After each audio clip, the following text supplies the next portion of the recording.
A deadly blast rocked the Al-Ahli hospital in Gaza. We still don't know for sure who is responsible for this harrowing attack, but we do know who is at the receiving end. Innocent lives. Today, some more details have emerged. Here's what is new. The Israel Defense Forces released a video. Now, we at WION could not independently verify it, but have a look.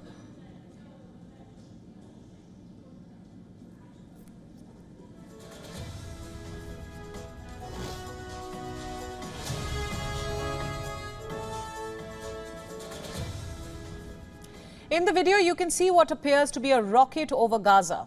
The airborne weapon bursts into flames mid-air. Moments later, an explosion is seen at the hospital. The IDF claims a rocket was actually aimed at Israel, but it misfired and landed in Gaza. From what we know, the impact on the hospital occurred at 6:59 p.m. local time. A massive orange plume was seen in the dark horizon. It soon engulfed the building. Between 7 and 7:20 p.m., the first local reports of the blast started to come in. What's also new is what was happening on Telegram. Telegram channels of Hamas's armed wing, Al-Qassam brigades, were buzzing through the day of the hospital bombing. Hamas had been posting updates of attempted strikes into Israel. Updates at 7 p.m. local time described bombardment by rockets on Ashdod. 3 minutes later, another post on Telegram described an attack on Tel Aviv. A little after 8 p.m., Hamas gave another update. It described how Al-Qassam brigades had targeted the northern Israeli city of Haifa with an R-160 missile. Now, this was followed immediately by a press statement. The statement blamed Israel for the blast at the hospital. Another fresh detail of the blast that has come up is this crater.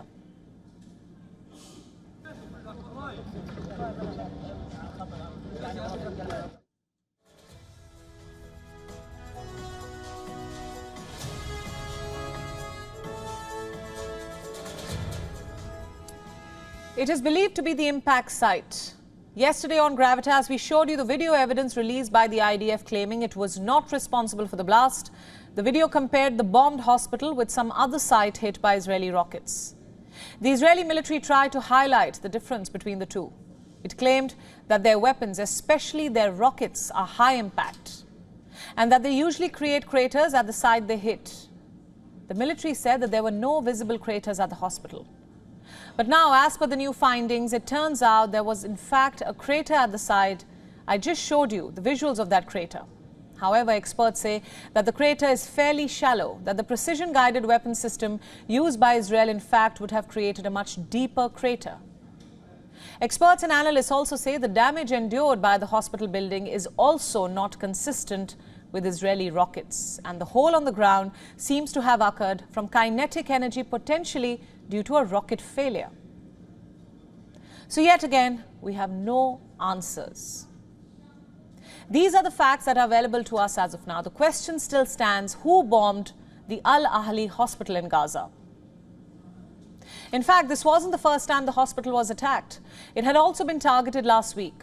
At that time, it sustained damage to a few floors and departments. Hospital administrators reportedly warned people about the Israeli order to evacuate the area. About 5,000 people were said to have left after the first warning. But Israel's blanket evacuation order had effectively turned the whole city into a target.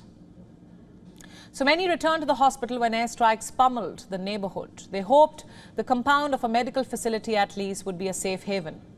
Where else could they go? Under international humanitarian law, those at war must not target medical facilities or staff. But then again, this war knows no laws, and it isn't sparing anyone. WION World is now available in your country. Download the app now and get all the news updates on the move.